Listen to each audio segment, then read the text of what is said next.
ako. Yan ba yung binigay sa iyo yung ano? Alin, jacket? Oo. Ang laki. Ang laki pang lalaki. Siguro dito kayo nagpaano, eyeliner eyelashes. Ha? Nak?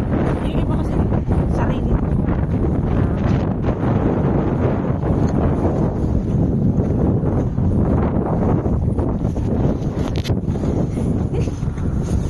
Di ba? Nakakatuwa. Sa umpisa lang masaya.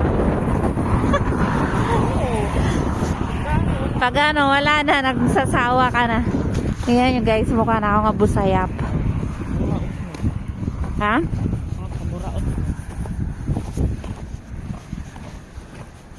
Mamaya mag-yellow na yung mata ko.